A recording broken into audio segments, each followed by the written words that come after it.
क्या फिर सत्ता सवालों से डर रही है? क्या इतिहास फिर खुद को दोहरा रहा है? एक समय अन्ना हजारी जी ने एक भ्रष्टाचार के खिलाफ आंदोलन शुरू किया था, लोकपाल बिल के लिए। साथ में जुड़े थे किरण बेदी, अरविंद केजरीवाल, योगेंद्र यादव, बाबा रामदेव और अन्य ऐसे प्रमुख सेलिब्रिटीज। वो सिर्फ एक प्रोटेस्ट नहीं था, वह एक सिविल सोसाइटी मूवमेंट था, नॉन पॉलिटिकल। देश के लाखों युवा उस आंदोलन में जुड़े थे। हर शहरों में प्रदर्शन हो रहा था, देश भर में आवाज उठ रही थी भ्रष्टाचार के खिलाफ। लोगों को उस समय लग रहा था कि सिस्टम बदल सकता है, लोकपाल बिल लाओ। कहा जाता था कि लोकपाल बिल भ्रष्टाचार पर एक जोरदार प्रहार करेगा। कहाँ है आज वो लोकपाल?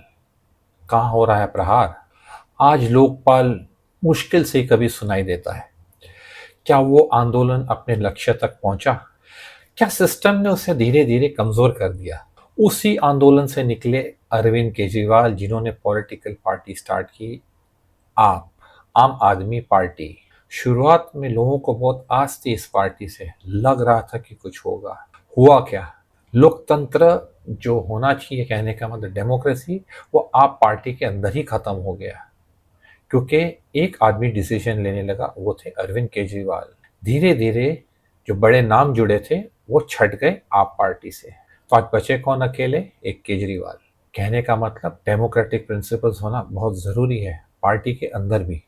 योगेंद्र यादव गए, प्रशांत भूषण गए, कुमार विश्वास गए। उसी तरीके से आप पार्टी का चेहरा भी बदल गया।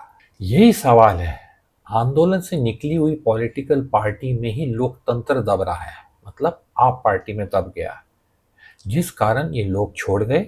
और जो एक देश में मूवमेंट शुरू होने वाला था, एक जो आंदोलन था, वो अपने आप में हार गया।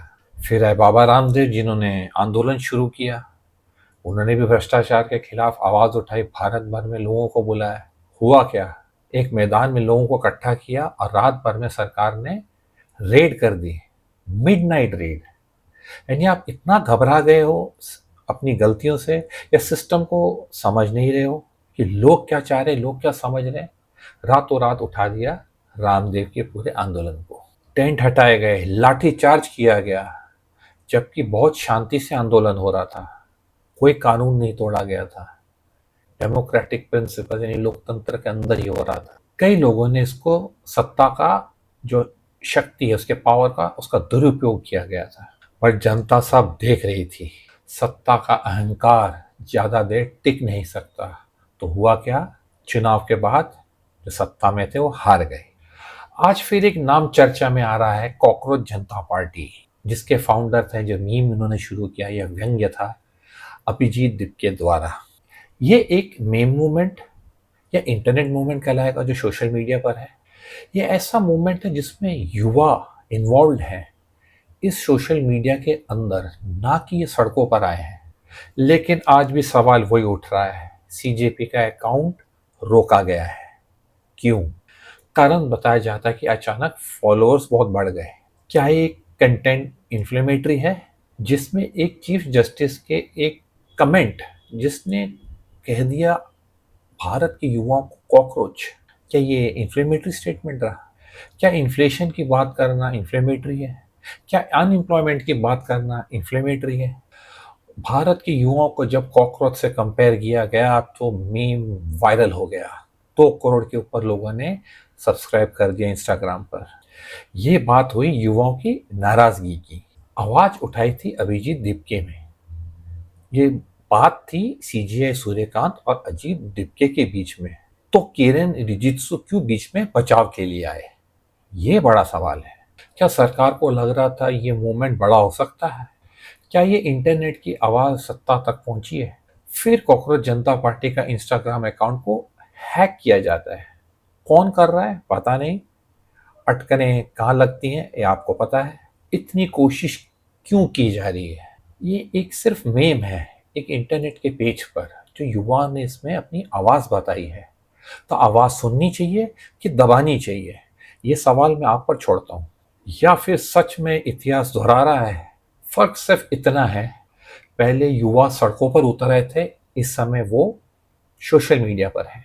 पहले आंदोलन मैदान में होते थे, टीवी पर आते थे, अब हो गया सोशल मीडिया और ट्वीट्स पर। लेकिन गुस्सा तो वही है, सवाल वही है, महंगाई वही है, बेरोजगारी वही है और युवाओं की बेचैनी भी वही है। हमें श्री अटल बिहारी वाजपेयी जी से कुछ सीखना चाहिए, जो बीजेपी के फाउंडर लीडर रहे हैं, जो भारत के प्रधानमंत्री थे। उनसे लोकतंत्र सीखना चाहिए। किस तरीके से उन्होंने सरकार बनाई और सरकार गिरने दी। उन्होंने एक वोट से सरकार गिरने दी। वो चाहते तो 2 MP 4 MP खरीद सकते थे, वो प्रधानमंत्री थे, परंतु सरकार को गिरने दिया उन्होंने। फिर उनकी सरकार बनी। सरकार किस चीज पर बनी? सादगी के आधार पर। श्री वाजपेयी जी ने MPs खरीद कर सरकार बचाने की कोशिश नहीं की, बलिदान दिया। उन्होंने सत्ता से ज्यादा लोकतंत्र पर विश्वास दिखाया, उसी को महत्व दिया। बाद में जनता ने उन्हें बहुत मजबूत सरकार दी। यही असली लोकतंत्र है। यही राजनीति का आदर्श होना चाहिए। लोकतंत्र में युवाओं की आवाज दबाने से समस्या का हल नहीं है। और इतिहास गवाह है, जब सत्ता आवाजों को दबाने लगती है, तब बदलाव की शुरुआत हो चुकी होती है। नमस्कार।